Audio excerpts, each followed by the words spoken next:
Kukubrahan pa sila. Oo. Naka-hurt ka pa. Di naman po. Masaya ka. Kapalakpak ka. Opo. Kanino ka kay Piang? Kaifya. Naku, guys, may chika ako. Kanina lang sa It's Showtime, nag-guest si Jaren Garcia, tapos biglang tinanong kung sino ang bet niya, si Kai ba o si Fiang? Kasan? Bakit may Fiang? Tsaka bakit may Kai? Maraming siniship sa kanya eh. Kulang na alam si Jerry. Diyos ko, ang saya ng eksena, ang lakas ng sigawan sa studio, parang hindi na makahinga yung fans sa kilig.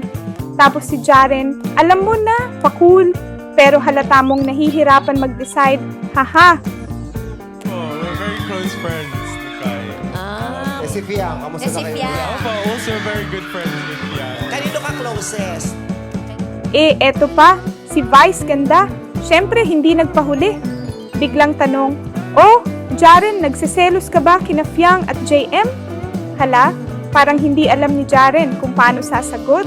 Nakangiti lang siya na parang, ano bang pinasok ko dito? Pero yung mga fans, wala, as in, todo ingay na parang gusto nilang makuha lahat ng sagot agad-agad. Ngayon, ang dami nang nagkalat na memes at clips sa social media. Ang tanong ng lahat, Kai or Fiang? Ikaw, anong bet mo?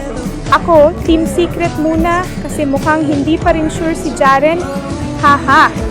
Ang saya talaga ng Showtime kapag may ganitong kulitan mga ka-showbie.